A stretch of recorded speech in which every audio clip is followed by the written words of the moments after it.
Good morning and welcome to Luke 24. We've reached the final chapter of Luke's Gospel today, and the whole of the chapter really is to do with the resurrection of Jesus.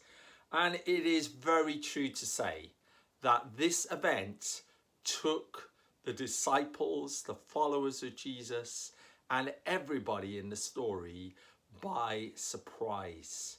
You see, the reality was that despite all that the disciples believed about Jesus, they could not see that Jesus could possibly rise again from the dead. And so when Jesus rises from the dead, it takes them all by surprise and has a massive impact upon each one of their lives. And true to form, as Luke retells the story for us, he begins with a group of women who are the first to hear the news that Jesus is risen.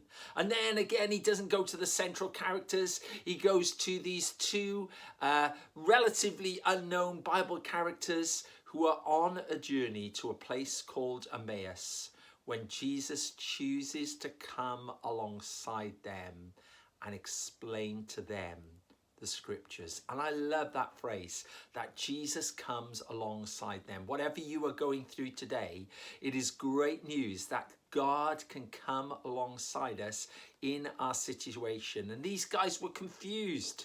They had seen and heard that Jesus had died. They had heard reports that he had risen from the dead, but in reality, they couldn't believe that it had taken place. And then it tells us in this passage that he unpacked for them, starting with Moses and the Old Testament prophets, that the Messiah would come, that Jesus would indeed rise again from the dead.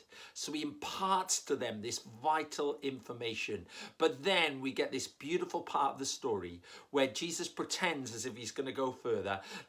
These two followers of Jesus then invite them into his home, and Jesus sits down, and it's as he breaks the bread with them, their eyes are opened to the reality of who it is that is with them in their situation.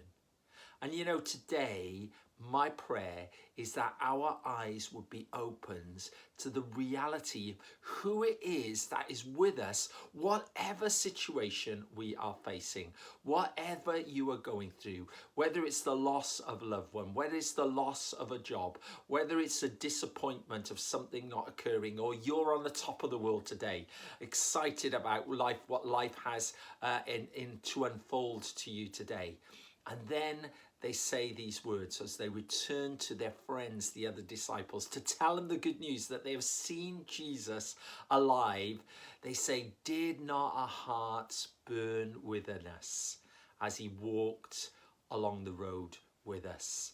And you know, today, I want our hearts to burn within us with joy and thankfulness that God is walking with us along our life's road today, because the Bible says that he will never leave us or forsake us. I hope that you've enjoyed going through Luke's Gospel with us. Over the next few days, we are going to have a few recaps of a few things that we've looked at in Luke's Gospel. And then on Saturday, we're going to start in Proverbs chapter 1. And we've got a few people doing a little bit of a series for us. So we're going to start with Sid. 7 days of Sid Head. What a great way to start August. Then 7 days of Kirsty. Then 7 days of Andy. Then we split it up a little bit as we come to the end of those chapters. But we hope that you'll join us. God bless you. Have a great day today. And join us tomorrow for a few highlights from Luke's Gospel over the last few weeks.